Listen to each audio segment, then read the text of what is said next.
people that you know them, but you really don't know them. It's like, and the worst thing is, they're supposed to be in a pastor. I gotta know all your guys' names.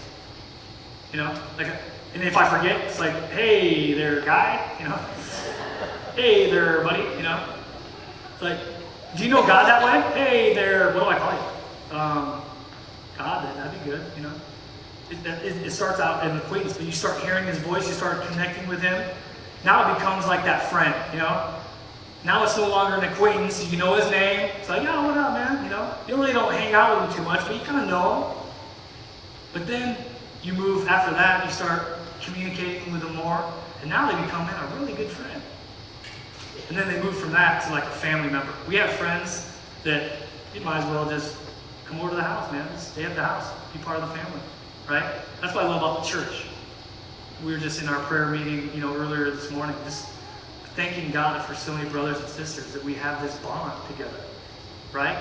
And that's what he's talking about. If you really know God, you develop this relationship. I love Christianity. It's not religion. You might think it's religion. It's not religion. It's relationship. And it builds as you hear his voice and you hear him audibly, intimately, and you start, what's the next thing you do? Follow. Look at verse 27.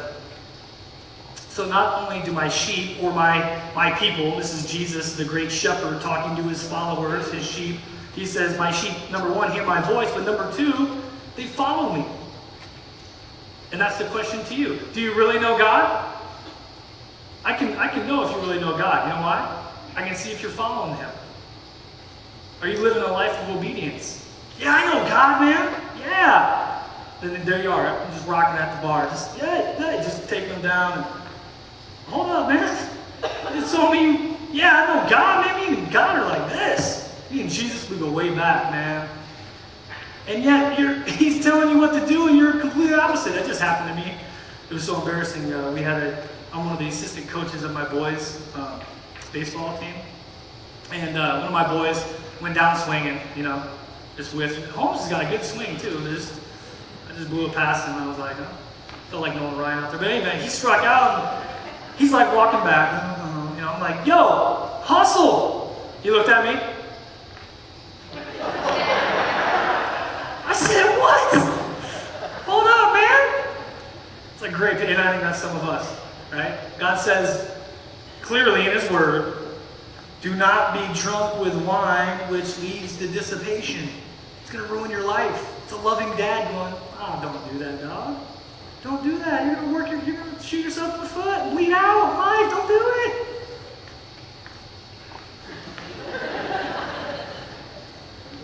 Now we got home, and Holmes caught the rod, and I don't think he's gonna be running back to the dugout probably from now on.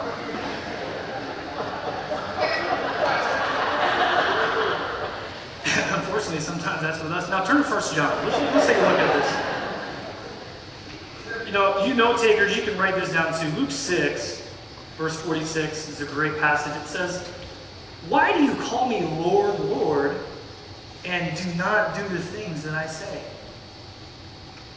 Oh, I love you, God. God this, God that. He's like, yo, why do you call me that? But then you don't follow me. You're not doing the things that I've called you to do.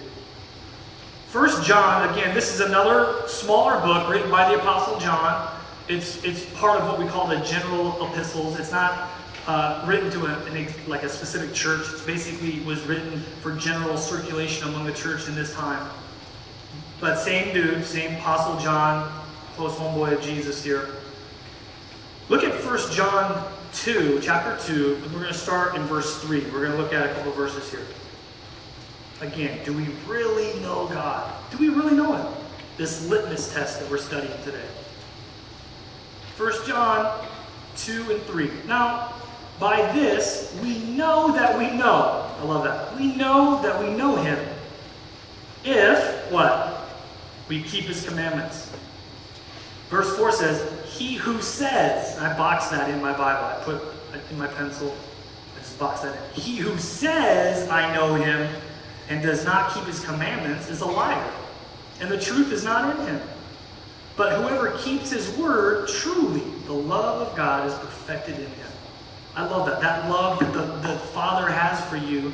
He's a loving Father, so he's giving you this guidebook.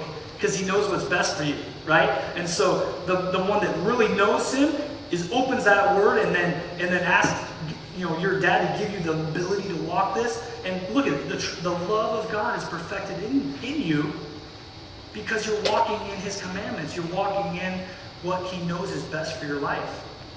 By this we know that we are in him. Verse 6. Again, he who says he abides in him ought himself also to walk as he walked. I love it. As he walked. The other question, I think this goes right with it, are you pursuing God? It's the same type thing. Are you following God? Are you pursuing God? One of my tasks was at surf camp. What we did is we broke down 1 Timothy 4:12, which says, any of you students want to recite that? You got it? Go ahead, say it nice and loud.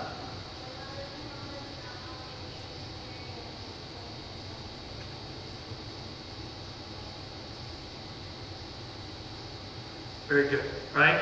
Don't let anyone look down on you because you're young, but set an example to the believers in word, in conduct, in love, in faith, in spirit, in purity. One of my tasks was to teach on purity, and that was like the last teaching that I did. And some of you guys probably already got the details of the illustration I used, maybe some of you parents, but one of the things I challenged them with in 2 Timothy 2:20, it says this, it says, flee sexual immorality, and that word in the Greek is porneia, where we get our current word pornography. Flee that. But then it says, pursue righteousness, faith, love, right? And here's the cool thing. It's a great picture because it says flee, but then it says pursue. If you really know God, you're really following God, you'll see the evidence in your life, and here's what will happen.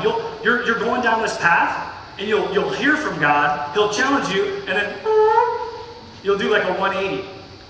He calls you to follow him, and you'll see the evidence of his life, and you'll flee this stuff that he says is going to ruin you. Do you guys know pornography steals what God's best is for you in life? Do you know that God says, man, the sex is a gift, I've created this, I want to give it to you, and then yet he knows that this pornography, this sexual morality is going to destroy that. So he says, man, flee, turn around from that, go the other way, right? And pursue purity, pursue love. That's the best for you. And the question to you, are you following that?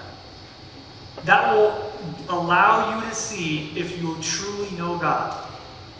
Not an acquaintance, not saw him in the airport, but following him and loving on him, and truly, you're changing. That's how you're going to be able to see that you really know God. In our church right now, just so you guys know, we're in a process of training our leaders to be example setters and to invest in some of maybe the younger believers in Christ. And what I've instructed them is this. Right now in our church right now, there's some people that are on the fringe. You say, yeah, I know God, or I'll show up every now and again, but I'm not really stoked about really pursuing God. It's not really in my heart yet.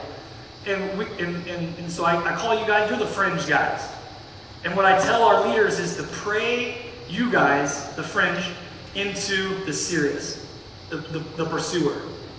And I said, you know what, right now, love on them, pray for them, be grace-filled with them, love on them. But don't spend your time with them. You're going to waste your time. Invest in the pursuers. And now what's going to happen? You're going to pray the fringe. Some of you guys that are fringe. We're going to pray you guys into this section of pursuer. And when we see that, we're going to start investing in you. Because why would we invest in someone that's just playing games? Yeah, I love God. You're not following him. You're not following him. God has such a better plan, man. That's such a better plan. Now, let's move to this next section. Turn back to John 10. Now, there's great benefits of hearing from God, knowing him, following him, truly knowing him. There's great benefits. There's great benefits in knowing famous people. One of my benefits lately was, again, knowing Kurt. I got a call from ESPN recently, and they wanted to fly me into Cedar Rapids to be a part of this TV show. I don't know if you guys have seen it on ESPN.